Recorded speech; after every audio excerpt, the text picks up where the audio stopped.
All right. Welcome to the Eighth Note Sessions. I'm Devin Mullen. And I'm Mike Shamil. And tonight we have Liz Colosimo, marketer, advocate for her child, entrepreneurial wonderkind, and whatever you like. Liz, how you doing tonight? I'm good, Devin. I'm good. How are you? Not too bad. Thanks for joining us. Thanks for having me. I wanted to chit-chat with you tonight about the rigors of working as the parent of a young artist. Mm-hmm. And all the challenges that come along with that. Right now in the news, of course, there's talk about Britney Spears and her emancipation from, her father in a sense. Finally. Long overdue. Yeah. Very long overdue. Mm-hmm. And I just wanted to talk to somebody who is engaged in that dynamic right now, but as best I can tell, I've met your son. He doesn't seem to be living too much under the weight of oppression. So it seems like it's okay. I think he's all right. I think he's okay. Yeah. He's getting there. How did his journey in the music start, and when did you become such an active player in that journey with him? So I would say when Michael was freshman, sophomore in high school, so 14, 15 years old, he was really struggling in terms of his mental health. He was dealing with depression, anxiety. He was nearly expelled from high school. Like it was really bad. We were seeing doctors. I mean, we were doing everything we could. And we got to the point where I started realizing the only time he was doing well was when he was playing music. And so we finally sat down together and I was like, how can I help you? What can I do? And he's like, I just want to play music. And I was like, okay, I will do whatever it takes to get you well. I will do everything I can to help you make it in music. If you can just work on yourself and your own mental health and well-being.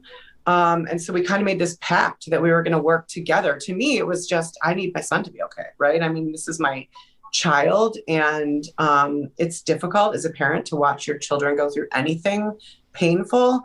But at that point, I started looking for opportunities for him to play, whether it was open mics, whether it was, there was all kinds of places for him to start, but at this point, he was 14 years old. He didn't have a driver's license. He couldn't go into any of these places without an adult.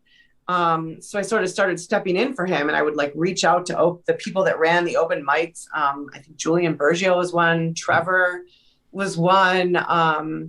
There was an open mic at the Music Room in East Aurora, and I would drive him all over so he could play. And what I started noticing was the more he was getting in front of a crowd and grabbing his guitar and playing his original music, the better he was doing in his head. Like he was improving. We moved him from traditional high school. He went to Harkness, to the audio engineering program. That made a huge difference. But I didn't expect him to do as well in music as he did. So it was open mics and we're driving all over. And then he started getting asked, the Music Room started asking him to play sets. Then he started getting asked to sit in with people. He got involved with the Blues Foundation. And all of these he's 16 years old. He doesn't have a driver's license. Even when he got his driver's license, he couldn't drive after 9. So I was with him. And what I sort of started doing was basically sort of stepping in to teach him, okay, it's more than just you're going to get up there and you're going to play music. You've also got, if you're really going to be booking a set at the Music Room, you've got to promote it. You've got to get on social media. Let's make you a Facebook page. Let's make you an Instagram that's specifically for your business. And we spent a lot of time sort of going through learning that process and figuring out how he wanted to promote himself. I basically kind of taught him everything. Maybe you'd go to school for marketing to learn. And that's something I kind of wanted to touch on, because that's in our pre-interview conversation, we were talking about how the impetus of a lot of music is sort of the escape from the pressive mental health concerns, Yeah. which very, very present right now. Now, in order to continue making music at a certain scale, there's kind of a cost of entry, and it's not necessarily a moral good or a necessity. It's just kind of the way things are. Yeah. Do you ever, in that transition into something that really is this process of therapy and self-healing, adding on, tacking the less compassionate elements of marketing and business onto that. Do you ever find difficulty in synergizing those two rather different approaches in a way that's ultimately serving that primary goal of being a process of healing? I mean, so I know he is an artist, and creative people in general, at least from my experience, don't love the business side of things. Nope. So he he doesn't love doing that side of this, but he will tell anyone who asks that he wants to be a musician. That is what he wants to do for a career. So it's something he's willing to learn because of it. He got very lucky because I don't have a degree in marketing, but I've been in marketing for the last 11 or 12 years. My degree is in economics, which I have not used. But he's very lucky that I was able to teach him all of that stuff. But I think he's never going to love it, but he knows how to do it. And also what we found in the beginning was he used to share to his own personal Instagram page or his own personal Facebook. And what was happening was, kids are awful, right? And kids would get on there. And I have screenshots. I can remember this happening. Like, kids would get on there and be like, just go kill yourself. You're awful. You're terrible. And that was when I was like, all right, we're going to make you an actual music page. And, because you're underage, I'm going to have access to it as well so that I can step in, because he doesn't, at that age, he didn't know how to handle these things. And a lot of these kids that go through bullying and things like that don't know how to deal with those kinds of situations. And so creating a professional page and him seeing, as long as I'm presenting myself professionally and openly and honestly, that he gets a much better reaction. His page is not full of his friends, meaning his marketing now does not go out to his friends from high school. It's going out to his fans and the people that really appreciate his music. And it's made a big difference, but we needed to have that separation. And I think a lot of young kids, when they're starting out in music, they just share to their own pages. And you really need to, it's important, I think, for young people, if they're serious, to create a music specific page or an art specific page. Maybe they paint or they, because it adds a level of professionalism. And as a parent, it was important for me to be able to keep an eye on it and make sure he wasn't dealing with any of the kind of things he was dealing with on his personal pages. And it's made a difference in his own well-being. And I know I can just jump in if I need to. I can just jump in there and block, if a crazy ex-girlfriend gets on the page and starts going crazy.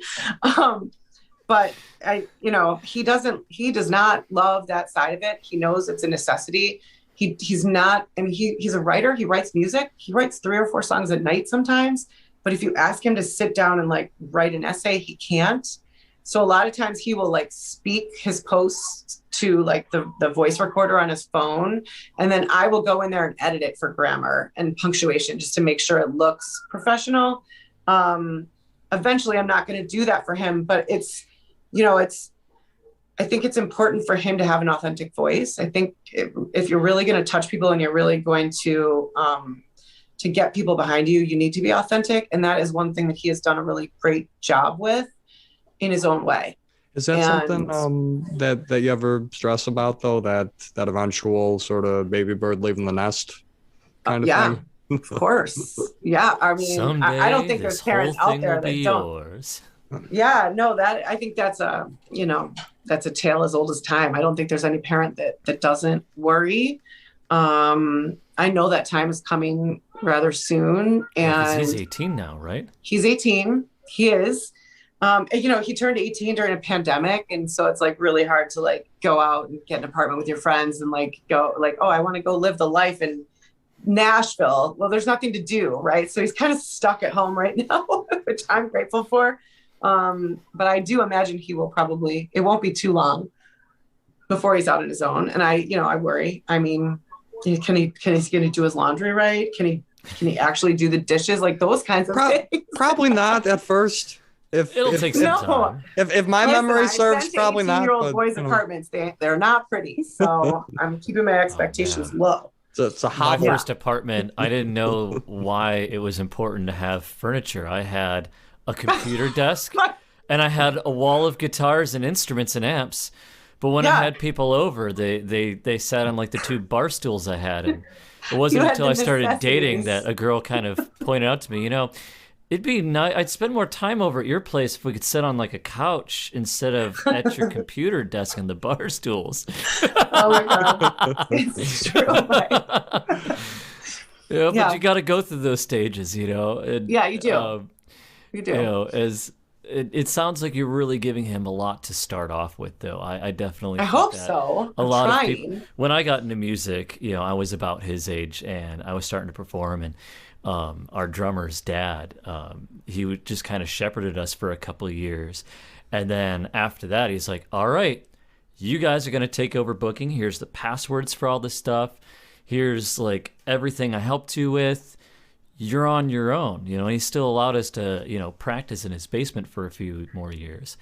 And, having that kind of support in the beginning was really crucial because there are a lot of, unfortunately, I sometimes feel like as a musician that sometimes we are not so much sharing our content with others, but more of a vehicle for others to make money. I look at like the, all the executive types at record labels and streaming providers and venues and all sorts of stuff, and some of them are fantastic, like especially some of the local venues and stuff. But there's a lot of folks out there that really do take advantage of musicians, and as an industry it's a real problem. And a lot of it is because we get into this, and as an artist we're not great at that, the music business side of things. We got the music part down good. The business part, we look at it and we're just kind of like, And when you don't have a foundation in at least the basics and how to navigate some of that stuff, it is really easy to be taken advantage. And until you learn some of those skills, whether you like it or not, until you really like start to, get the hang of some of them, you can't really fight for what you deserve, whether it be, proper pay for playing shows or, getting your rightful cut of, merch sales and things like that. Yeah, I will add, I mean, obviously I'm teaching him what I can, but the Music is Art Alliance, Western New York Music Alliance has been hugely impactful to him in terms of teaching him things that I can't. Do you know what I mean? Yeah. I think I brought him, he was 17 when he came down, and that group has been so important to him in terms of, well, one, creating relationships with other musicians. It's hard when you're young to get out there and meet other musicians. There's just not a lot of opportunities for that. And then also it's been so great for teaching him, we've gone to sessions on copyright and trademarking. We've gone to sessions on touring. Like it's all kinds of, like, I know a certain aspect of this business that I can really help him with. And obviously I'm always going to be his biggest advocate. Like if we're not our kids' biggest advocates, who will be?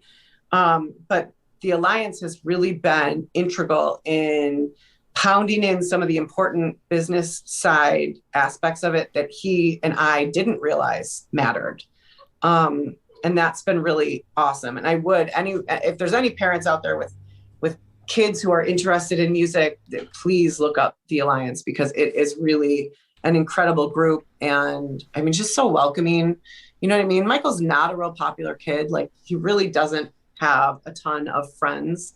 But he thinks of that group as like family. Like to him, it really is a unique group that I count myself, we've all created there, and a very safe space for any age, any level. I mean, I think he played a couple open mics when he started coming to the Alliance meetings, and then it was like Music is Art Battle of the Bands, and then it kind of grew from there. But that group has been really helpful in setting that foundation for him as well. And they go out of their way. I mean, there's been times he had a virtual graduation from high school this past year, 2020. And Facebook did this huge 2020 virtual graduation. I don't know if you guys saw anything about it, but it was like a big deal. They had all kinds of stars. And Michael had written this random, everyone wrote a quarantine song, right? He had written a quarantine song about staying home. And that song got licensed for the Facebook graduation.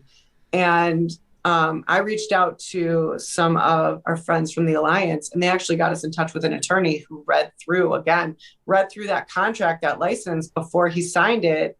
They went out of their way to do that. They didn't have to. And there were mistakes in that contract. So it was actually really, I was really grateful that they went through it. But those kinds of things, I can teach him a lot, but we've also been really lucky that we have the group of people around us that we have that help look out for him and teach. I don't know if we want a graphic for that, but number one on Liz's hot tips, don't sign any contract without an attorney present.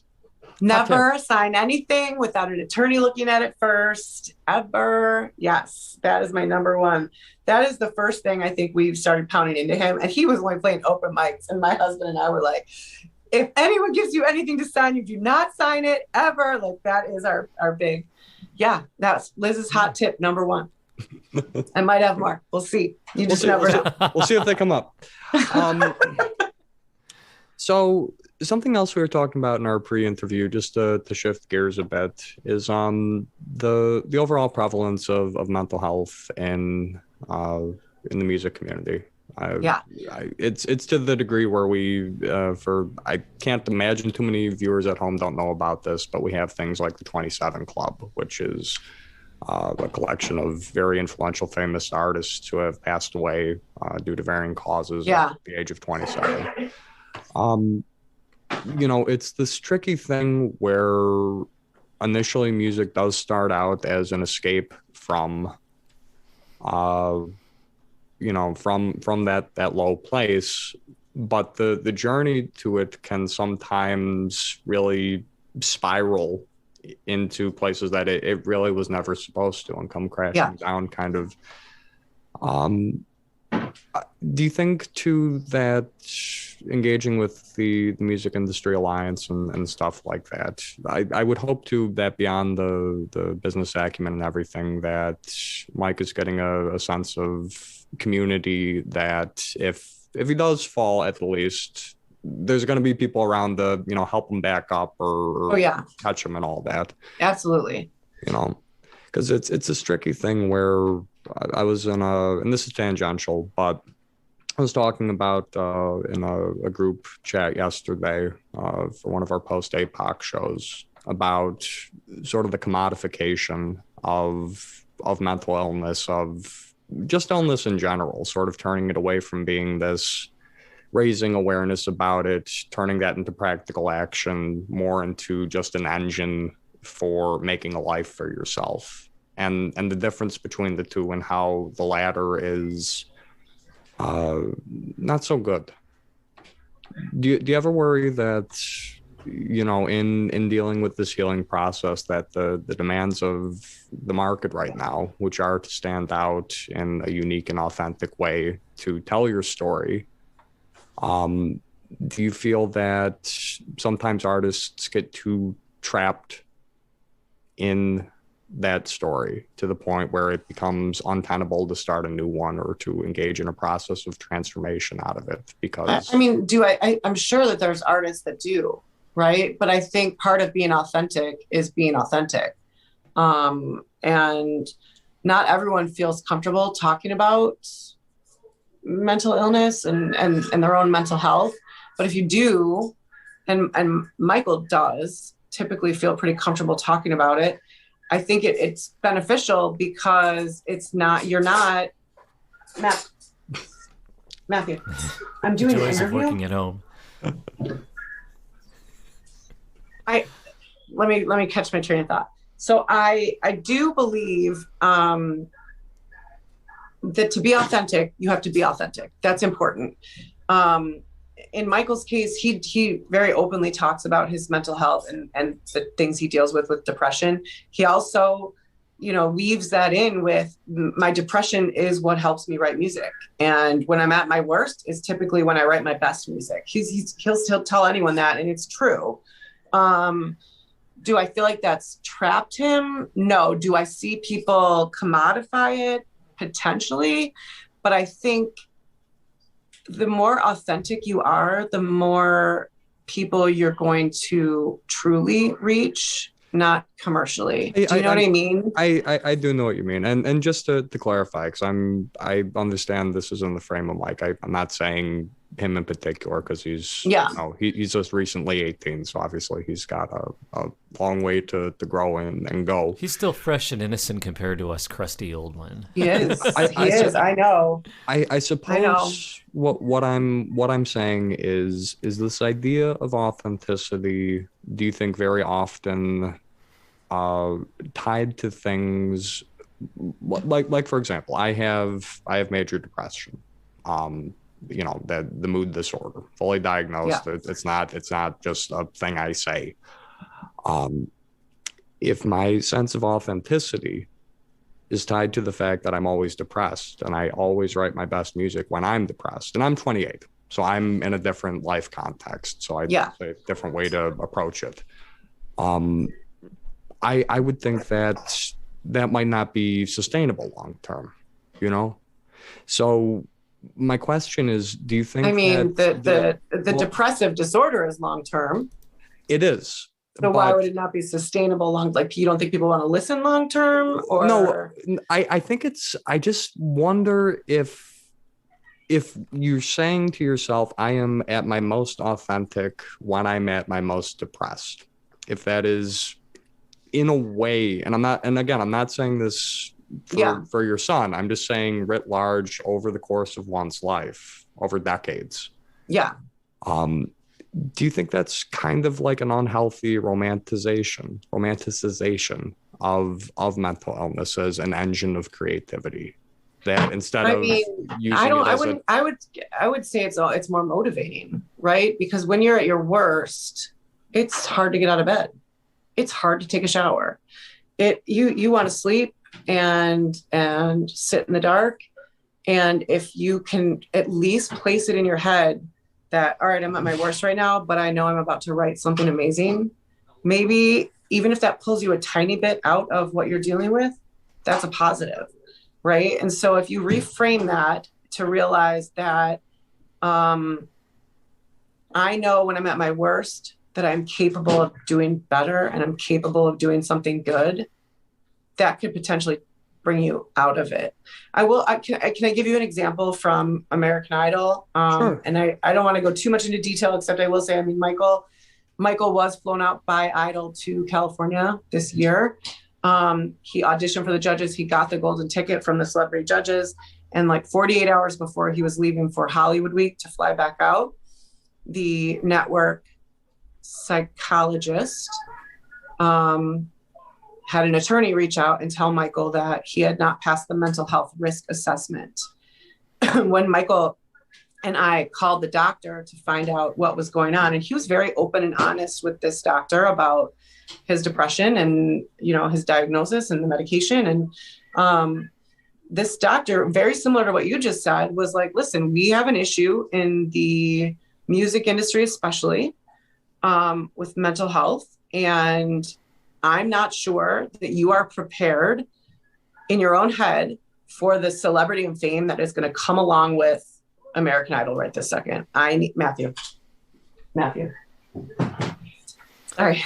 I need you, but he was very clear. I need you to spend one more year working on yourself. I need you to be in a better place mentally and be better prepared for this. Now, that was a crushing blow to Michael because it was like he had earned this. He had the golden ticket in his room. He was packed and ready to go, and it was ripped away from him. But as I've had time to reflect on it, I do appreciate the fact that disguise. Right. I was like, so you he just had to totally feel depressed a deflated, depressed didn't kid. he? But I was able to step back and say, okay, this guy could very well be right, right? Michael's going to go from everyone in Buffalo knows me to everyone in the nation knows me, and I can't do anything stupid. And everyone's going to be watching me, and he might not be prepared, and he might not be prepared for the rigors of celebrity. Who is prepared for that? So as angry as I was when it happened, I've had time to say to myself, like, instant fame is not the answer. And I'm kind of grateful that a doctor said, I want him to work on his mental health a little bit longer. Now, he's not planning to go back, right? He's like, I don't want to be a reality TV star. But it was kind of nice to realize that they made a decision that may not have been the best for the show, but might have been the best for Michael and his own mental health. And I think that speaks to how serious some of the mental health issues are as you move up in music. And I mean, obviously, I think, Devin, I'm sure that there are artists out there that incentivize it in a way, right? They use it as like a badge of honor. With Michael, it's not a badge of honor. It's just who he is. That is part of who he is. And out of it comes some beautiful things. And it does obviously makes his life a lot more difficult than the normal average person. But there's this creativity that I'm not sure would exist if there wasn't some stuff going on in his brain, like that the rest of us. I absolutely agree with that. I think music especially is very reactive. Yeah, it's in response to some happening or some condition of your life. And I don't disagree with anything you're saying. I'm not saying that people who write music as a way to soothe the pain they feel are not being real, are not being honest about their story or anything like that. My hope would be that, that work in the creative space can continue also, in addition, in places that don't require one to be driven so low. Yeah. And 100%. And that's in part my difficulty with business and industry, because you are going to be searching for strategies, not sort of taking the sinuous journey, touching upon the various markers that do it for you, but looking for the direct path to get you there. And I think you end up in cases, that's how you end up with Amy Winehouse or Elliott Smith or Robin Williams or, take your Chris pick. Cornell. Yep. Yeah. Yep. Mm-hmm. Well, you brought up a good point too about, I think that in the way the doctor framed things of, look, like, we're not saying that you're a shitty musician and you shouldn't have this opportunity that you deserve. But if you jump on board with this very overwhelming experience now, especially when you aren't ready for it, you don't have that, foundation to work off of, it could have a really negative effect on you. I mean, you can look at stories of bands like Nirvana where, when they became famous, it was overwhelming. And, artists like Kurt Cobain really struggled with that newfound fame. And, it amplified problems he was already struggling with. And you would hate to see someone that go through that. So it looks like he's got a really good opportunity now to, continue working on himself. It sounds like he's also found himself a support network, because that's another thing that I think a lot of musicians aren't taught, especially when we get into this, is find yourself a support group, whether it be friends or people who are into supporting musicians or other musicians. Find those people that you connect with and be there for each other. I personally, throughout the pandemic, have gotten closer to a few musicians that I know that, I knew most of them before, not all of them. I knew most of them before the pandemic, but we really kind of huddled together throughout this pandemic, and it's helped a lot, not just with, promoting each other's music and giving each other that boost, but more importantly, it's helped us a lot with just having an outlet and other people that understands the problems we're in, the difficulties we're facing as musicians, and and sharing stories of our mental health. And it really helps a lot to kind of have that sense of belonging and some people that you can really trust with your opinions and your feelings. Yeah. You got to find your people. You got to find your people. I'm glad you found your people, Mike. I am glad. Can I add one thing though? So like we talk about, and I mean, listen, I was 19, I think 20, maybe a little, when Kurt Cobain died. And it was like a shock. I mean, it really was a shock because that genre of music had just taken over our lives. But I want to point out something that's changed. So we have like Chris Cornell, Kurt Cobain, and what's the lead singer of Linkin Park? Chester Bennington. Chester Bennington, yes. One of the things that changed back then, you had paparazzi following them around. There was rumors about their mental health. You absolutely knew they were dealing with things like depression when you listen to their lyrics, right? When you listen to what they've written, you're like, oh my God, they were going through some stuff. But they didn't have social media. There was no opportunity for them to speak out back then, unless you wanted to get in front of a microphone with a TV reporter or some paparazzi or, Rolling Stone magazine. There wasn't the opportunity to speak out in the way that there is now. Now, I don't know long-term, is it going to be a positive or a negative that all of a sudden artists have a voice and they can speak out on topics that are important to them and they can be honest and authentic with their audience at any time of the day or night via social media? I don't know in the long term if that's going to turn out to be beneficial or harmful, but it has changed the way it works, right? Like we all looked back and we were like, well, look, my God, listening to Kurt Cobain, like you could tell, right? You knew we should have all known it was coming. We shouldn't have been shocked just by listening to his lyrics. But I have to think to myself, like, imagine if social media was a thing and he could have jumped on there and just started like waxing poetic on a Facebook post about what he was going through. It's an interesting question of, do some of these people who really are struggling the most, and would an outlet have helped them or hindered them, right? Like they always say, don't read the comments, right? So maybe just post it and then press send and walk away. But, I find, at least with Michael, when he does speak up about his own mental health struggles and challenges, that he gets really incredible support and feedback on his social media channels from people that have gone through the same thing, or people that are just saying, how can I help, or keep your head up, from, people, kids private messaging him saying, I've been going through the same thing. And I thought I was alone. It's been positive for him so far. If he was to go to the next level, like say he went to American Idol and suddenly he had 150,000 people on his page commenting, would that have changed? Probably, right? But at least for him so far, it's been a positive outlet for him sometimes to just get stuff off his chest and walk away, right? Like, I mean, a release.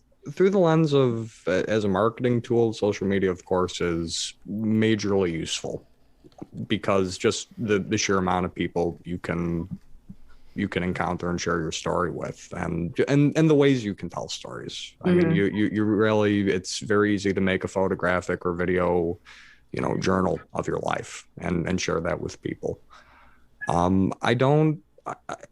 Like you said, it's complicated. I can't imagine it operates in any particular binary where overall it's positive or overall it's bad. I think there's a lot lost and a lot gained through it.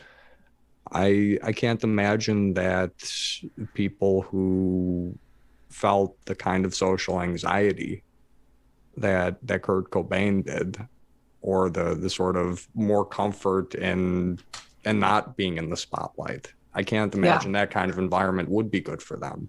But there would be something analogous to Kurt Cobain that thrived more in it. It shifts the favorability to different kinds of artists and different kinds of storytelling, which is why I'm asking these questions about, latching on too much to the most traumatic, significantly harmful elements of one's own story. More about me. I also got Crohn's disease. That is, I did not know that.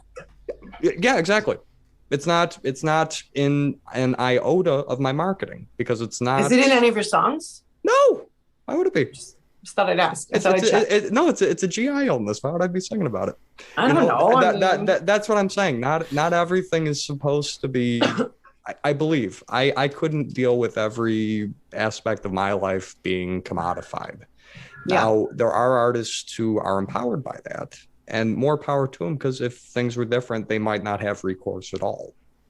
So I think it's, as you say, just a shakeup of things. And different people are going to be elevated and different people are going to be left out. But that's kind of how time progresses. It's kind of life.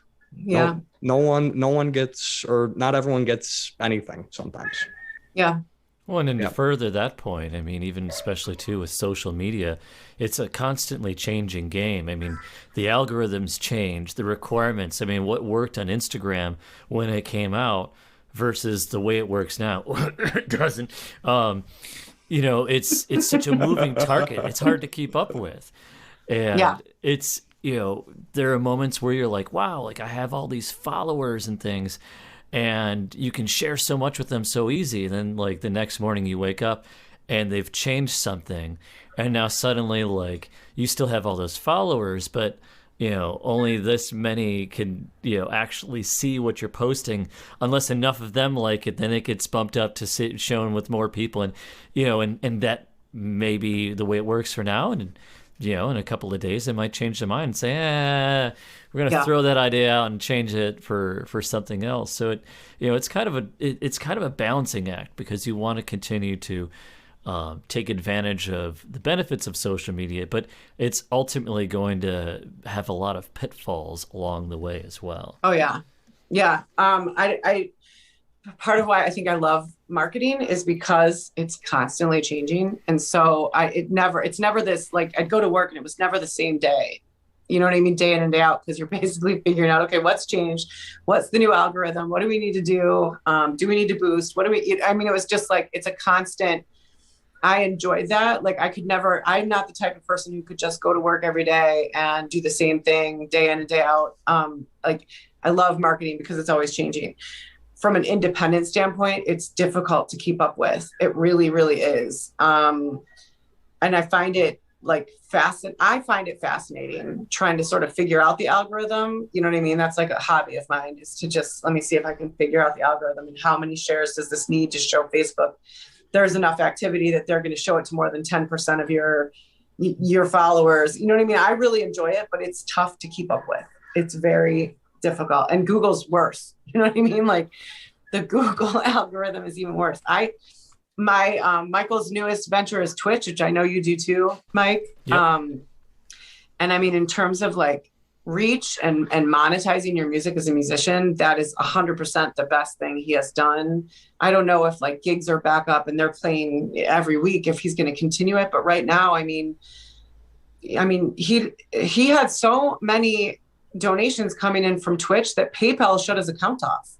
And they were like, we think you're up to something. Like, why are you all of a sudden getting all this money? You had to like send proof. How dare you make money, young man? Right. And I said to him, I'm like, you need 100,000 listens on Spotify to equal what you've made on Twitch this week.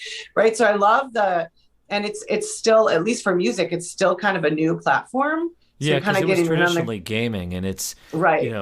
People realize, well, wait a minute, like out of a lot of the streaming services out there for like live streaming stuff, it actually has decent sound quality, which has been one of the biggest frustrations. And some things are starting to catch up, but like that was driving a lot of us musicians crazy. Was, well, what can we use to perform to people in real time that's better quality than like Instagram quality is terrible for their streaming. Oh, it's awful. Oh, and it's nice because I mean you have like very active chats, right? And so there's engagement, and you're talking and you're chatting and you're getting to know people. And I mean, it is while we're all still sort of stuck at home, it's a really great medium to be involved with as a musician. I've been really impressed out of all the social media channels. And obviously I'm like Facebook and Instagram that's my jam. But I understand why Michael is completely content to just be on Twitch right now. You know what I mean? Like it's really been pretty awesome. Liz's hot tip number 2. Hot tip number 2. Check out Twitch. It's pretty good. Check out Twitch. If you're a musician, definitely check out Twitch. Yes. Yes. So Liz, we are about at time. So I just want to step out of the morass of marketing and mental health, and I'm loving myself for the alliteration there. Um, we had a beautiful poetic image in the pre-interview conversation as well, which was the silence of fresh snowfall. Oh, yeah. The So sound of a freshly fallen snow. yeah, which is to say nothing. No, Hmm. no sound. No sound at all. Hmm. Complete silence. Um, you know, life, confined as it is still full of a frenetic, busy activity, whether it is racing thoughts or an endless stream of, distance projects or daily worries and stresses or this, that, and the other. How do you find your daily serenity? I don't actually, for being totally honest, I Oh, don't because I'm incapable of slowing down. Devin, the kids are not back at school yet. Why would you ask Oh, oh my God. No, I don't like, I mean, I got furloughed and I'm like, oh, I think I'll make a YouTube channel, right? And I started putting a lot of time into that. And I'm always doing something. Um, yeah, but I like to get up before everyone else, right? I get up, I make a pot of coffee before anyone else is up in the house. And I have 30 minutes to myself where I'm just kind of there and I'm drinking my coffee and I'm relaxing. And it's not much, but it's enough to start the day out with just a little bit of like collecting my thoughts and what needs to be done today and what time do the kids need to be on Zoom calls. And you know what I mean? Like that's probably it. And we had a Music is Art Alliance session a couple weeks ago where they talked about meditation and starting with morning writing. And I've really set a goal to start that. Philip Stephen talked about it. oh yeah. I have not started it yet, but it's on my list because I do think that would be beneficial. But that's kind of it. I am always on the go. If I'm not, I'm really bothered. I have to have like a lot of projects all the time, and they're not always like. I mean, starting to do a YouTube channel is not really benefiting me very much, but Oh, you want busy work? I'll give you busy work. it fills my time with something creative. I've really enjoyed doing it, but no, I don't. What do you guys have anything specific that you do for Oh my a God, little I got a serenity list. and silence? I gotta say, I'm a big fan of the coffee in the morning. When it's like the sun's not fully out, so everything's kind of like like a gray blue. Yeah, yeah. Yeah, and just hearing the coffee machine drip, look out the window, have my cat bring me a sock, which they've hunted, and are triumphantly yawping over. Oh, it's brilliant. That's Yeah, serenity. that's kind of what my kids do to me. So I can feel you. Yeah. I relate to being crazy busy. I'm also guilty of if there is a gap in time where there's not much to do, I will find something to do to fill it. I definitely have more projects than I need, but I kind of like it that way. But it also, I've had to work on personally balancing a lot because I used to burn out really hard. I just would work myself to the point where I'd just be physically sick. And then I'd be good for a while, and then I'd kind of repeat that process. And I still do a little bit to some degree, but I've gotten better at changing my lifestyle up a lot and taking less stuff on and saying no to. It's hard to say things. no. So hard, especially when I know. something's really cool and interesting. Yeah, it's really hard. I like shiny things. What can I say? Same. But Same. I like crows. I find that for me, I have a couple of things I do that really help me. In the morning, I get up, and after I shut my alarm off, I try to resist the urge to grab my phone and start scrolling right away. I try to give myself like 10 minutes before I even get my butt out of bed. I need to do that. I need to do that. Take a moment to think about the day before and just be thankful and just think that I woke up and have another day, and that I had yesterday and all the experiences within it. and I just spend a few minutes just trying to just meditate and take inventory of what I'm thankful for, and then think for a moment, okay, what do I want to do today?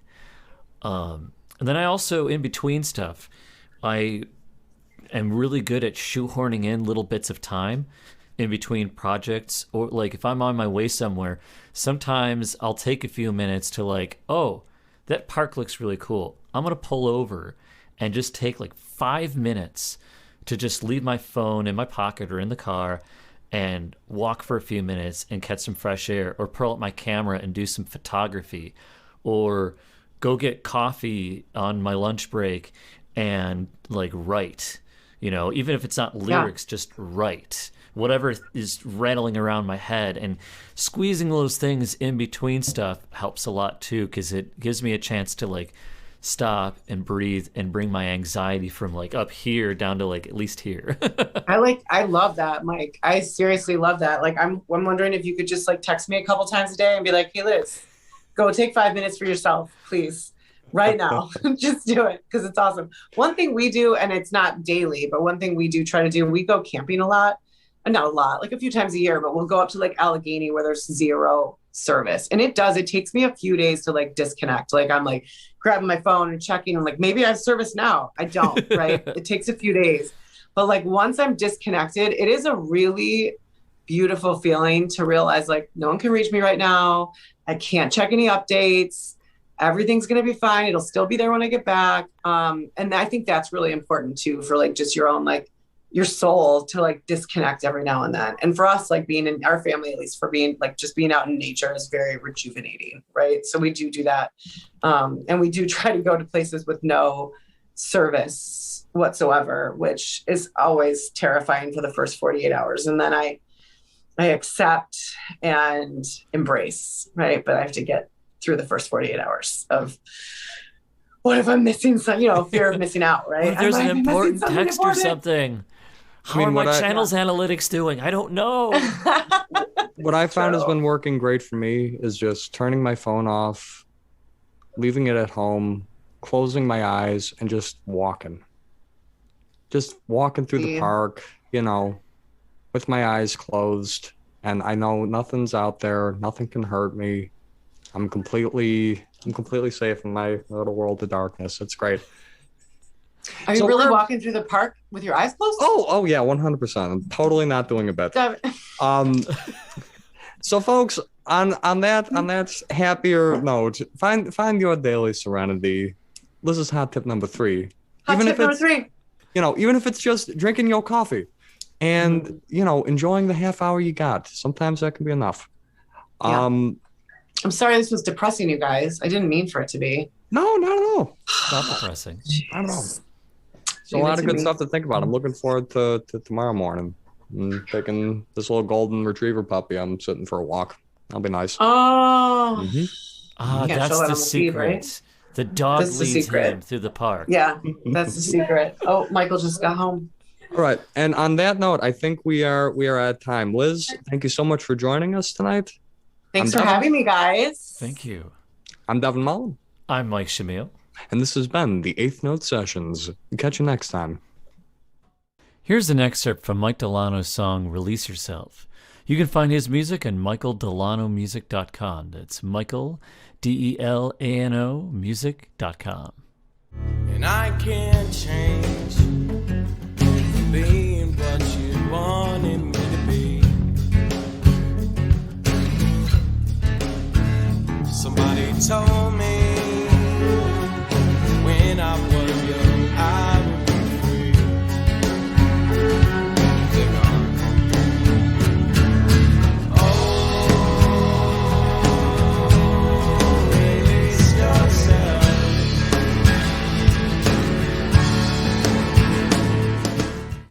The Eighth Note Sessions are produced by Music is Art. Help keep programs like this going by donating today at musicizart.org. Thank you for listening.